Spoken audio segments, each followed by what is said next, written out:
दोस्तों एक बात समझ में नहीं आई, जब से ब्रजेंद्र सिंह ने सद्भावना यात्रा निकालने को लेकर के अपनी रणनीति बनाई, तब से कांग्रेसियों के पेट में दर्द क्यों हो रहा है?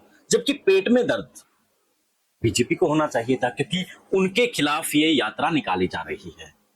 किसानों के मुद्दे पर, महंगाई के मुद्दे पर, या फिर जिस तरीके से समाज को बांटा जा रहा है, उन सब मुद्दों को लेकर के ब्रजेंद्र सिंह हरियाणा की जमीन को नापेंगे। तो ऐसे में बीजेपी को तकलीफ होनी चाहिए थी, लेकिन कांग्रेसियों को क्यों तकलीफ हो रही है, ये बड़ा सवाल इस वक्त हरियाणा की सियासत में गूंज रहा है।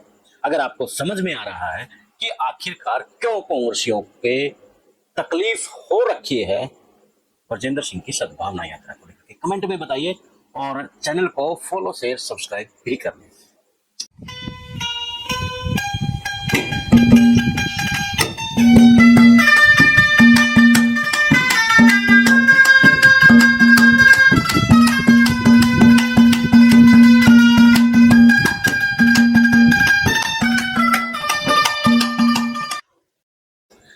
सभी को नमस्कार, राम राम। मैं आपके साथ कुलदीप खंडेलवाल और आप देखना शुरू कर चुके हैं द इनसाइडर न्यूज। हरियाणा की सियासत में कुछ अजीबोगरीब हो रहा है। अजीबोगरीब इसलिए हो रहा है क्योंकि जिन बातों को लेकर के बीजेपी को तकलीफ होनी चाहिए, उन बातों को लेकर के कांग्रेस को ही तकलीफ हो रही है।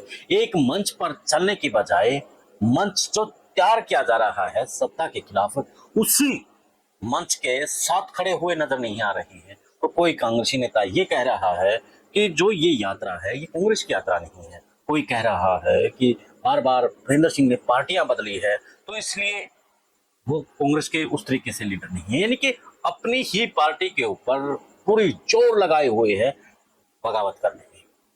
तभी तो कांग्रेस पीछे जा रही है और बीजेपी आगे जा रही है।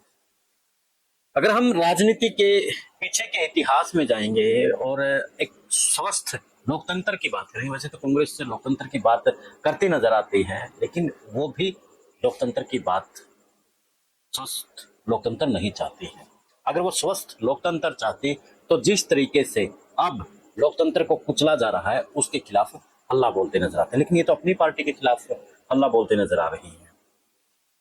इसके पीछे जो राजनीतिक विश्लेषक हैं वो बता रहे हैं कि कांग्रेसियों के पेट में दर्द होना पुत्र मोह एक बड़ा कारण है। अब ब्रजेंद्र सिंह का बेटा जो राजनीति के शिखर पर जाना चाहता है, वो हरियाणा की जमीन को नापना चाहता है, क्योंकि जब भी कोई अपनी यात्रा, पैदल यात्रा निकालता है तो कहीं ना कहीं उसका जो स्तर है राजनीतिक वो ऊपर जाता है। चाहे उसमें राहुल गांधी है का उदाहरण ताजा देख लीजिए, उससे पहले भूपेंद्र सिंह हुड्डा ने भी निकाली थी, आंध्र प्रदेश के भी एक आम नेता ने निकाली थी, तब वो रेड्डी थे, वो मुख्यमंत्री बने थे। तो ऐसे दर्जनों उदाहरण है कि वो जनता के बीच में जाकर के जब यात्रा के मार्फत निकलते हैं तो उसका राजनीतिक कद बढ़ता है, और राजनीतिक कद बढ़ना कहीं ना कहीं कांग्रेसियों को रास नहीं आ रहा है।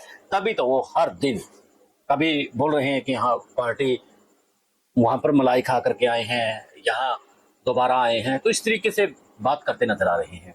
अब चाहे जयप्रकाश है, चाहे भूपेंद्र सिंह हुड्डा है, वो किनारा कर रहे हैं इस यात्रा से, जबकि इस यात्रा के साथ खड़े होने की जरूरत है, क्योंकि जिस तरीके से कांग्रेस का ग्राफ डाउन आ रहा है और बीजेपी अपने वोट बैंक में मजबूत हो रही है, तो ऐसे में सभी को इस यात्रा में साथ होना चाहिए। लेकिन पुत्र मोह के कारण से वो इस यात्रा से दूरी बना रहे हैं, क्योंकि अब इस यात्रा के बाद ब्रजेंद्र सिंह का कद राजनीतिक है, जो राजनीतिक कद है वो कहीं ना कहीं बढ़ेगा, और इसी बात से कहीं ना कहीं वो विचलित नजर आ रही है। तो आप क्या कहेंगे, आप भी अपनी राय कमेंट में जरूर देना। जुड़े रहे इनसाइडर न्यूज के साथ। जय हिंद, जय भारत, जय हरियाणा।